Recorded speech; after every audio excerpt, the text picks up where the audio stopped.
Hi అండి. బ్లౌజ్‌కి front పార్ట్‌కి డాట్స్ వేసుకునే విధానం అండి. అసలు మెయిన్ డాట్ ఎలా మార్క్ చేయాలి? సైడ్ డాట్ ఎలా మార్క్ చేయాలి? క్రాస్ డాట్ ఎలా మార్క్ చేయాలి? ఇదిగోండి ఇది మెయిన్ డాట్. ఇది వచ్చేసి ముందుగానే మనం ఎంత కావాలి వెడల్పు అనేది కటింగ్ అప్పుడే మెజర్ చేసుకుంటాం. ఇది సైడ్ డాట్. ఈ సైడ్ డాట్‌ని కూడా మనకి ఎంత కావాలి ఎక్కడ అనేది ఇది క్రాస్ డాట్. అసలు ఈ డాట్ పొడవు ఎంత పెట్టాలి? వెడల్పు ఎంత పెట్టాలి? ఈ వీడియోలో చూపిస్తున్నానండి. చూడండి ఇది మనకి ఎంత వెడల్పు కావాలనేది స్టార్టింగే మనం మెజర్ చేసుకున్నాం కదా, దాన్ని హోల్డ్ చేసి పట్టుకోవాలండి.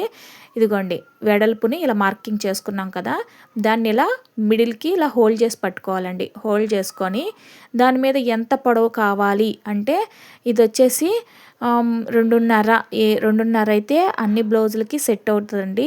కొంతమంది పొడవును బట్టి ఇంకొంచెం ఒక పావు అర ఎక్స్ట్రాగా పెంచుకోవటమేనండి. ఇదిగోండి ఈ పొడవును బట్టి మార్కింగ్ చేసుకొని ఇలా క్రాస్గా కుట్టుకోవాలండి.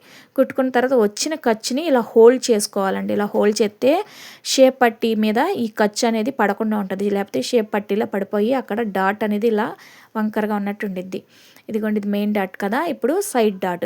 సైడ్ డాట్ అంటే కాజా పట్టి ఉక్సులు పట్టి వైపు వచ్చింది కదా, ఆ డాట్. ఆ డాట్ని ఎలా పట్టుకోవాలంటే ఇది కూడా ఇలా హోల్డ్ చేసుకొని పావు అంగుళం వెడల్పుతో ఇది కూడా 2.5 మార్కింగ్తో ఇలా డాట్ వేసుకోవాలండి. ఇక్కడ కొంతమంది మెయిన్ చేసే మిస్టేక్ ఏంటంటే హోల్డ్ అంటే దాన్ని చెరిసగంగా మడిసేస్తారండి. అలా మడవకూడదండి. ఇదిగోండి పైన నెక్ వైపున కొంచెం వదులుకొని ఇలా సగానికి మడిచి వేసుకుంటే డాట్ షేప్ బాగుంటుందండి.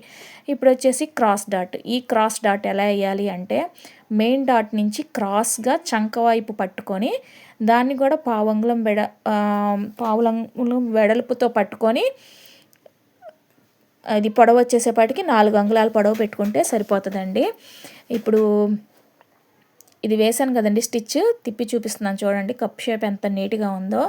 నేను కుట్టిన విధానం నచ్చితే లైక్ ఇవ్వండి. మన ఛానల్ని కూడా సబ్స్క్రైబ్ చేయండి.